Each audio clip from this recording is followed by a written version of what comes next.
home on Pulaski Pike here in Huntsville, Alabama. It's one of the more main, I'd say, side roads. Give you a streetscape real quick.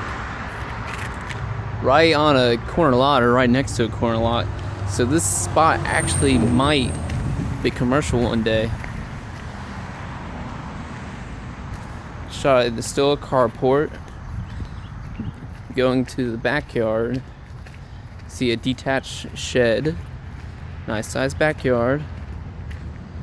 See, they have this tarp over this roof, and I only know that you put tarps over roof when the roof is leaking really bad. But in this one in particular, lifting up the tarp, I can see that the roof was actually a little bit newer than the most that I've experienced, but they put the tarp over it. But going inside of the home, I don't see any watermarks where the roof was leaking. So it might just be a really unique bank, and that's just their standard procedure, is to throw a tarp over the roof. We're going into the living room. These floors really just need to be mopped up. Really dirty. The walls can be smoothed out, just painted over. This is kind of like your wood paneling, but more of a higher end design. But we'd go ahead and just paint over it. It's what looks like used to be a garage.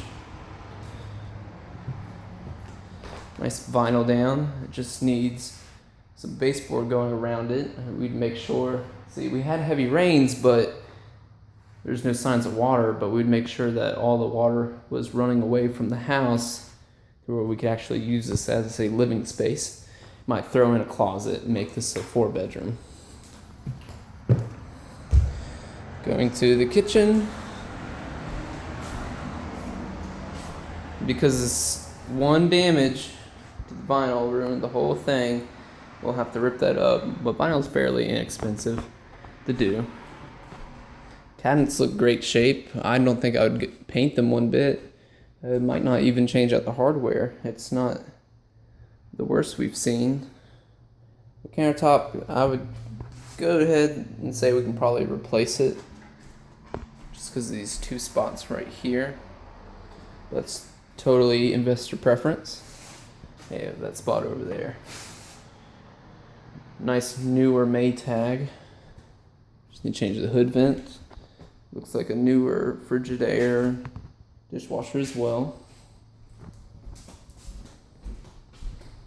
Going in, stepping down into what I'm assuming is the laundry area. We have a water heater that needs to be replaced. It's no big deal. Just a few $100s there. Panel. This room is really dark, but this is another bedroom, or a potential bedroom. I believe the washer and dryer hookups are right there. We can easily reroute them to be in this little wasted room right here. Alright, so going back to the kitchen, great space. It's like there's all updated windows.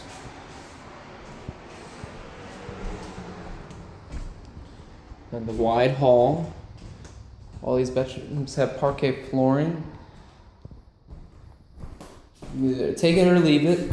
I'd probably just clean it up. Not too big fan of the style, but none of them are broken up or scratched up.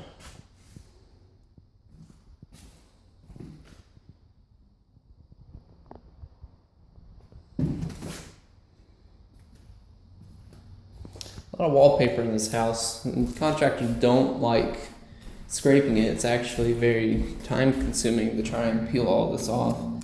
You have to get the glue behind it off as well.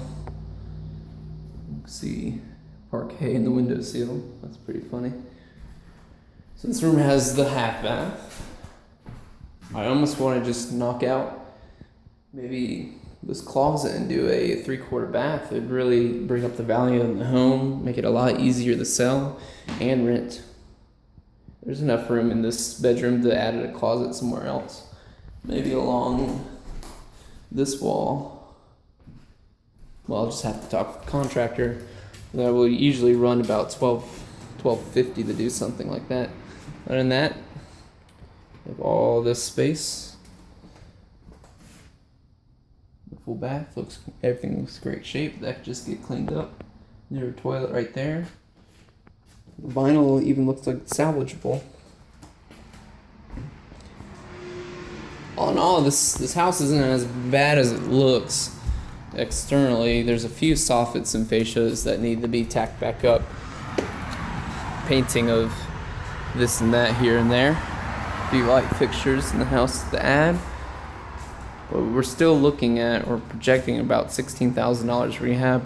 The pack unit on this looks like it was replaced within the last 10 years, so it still has some life on it. If we can get this in the price that we're thinking, I think it would be a pretty decent day.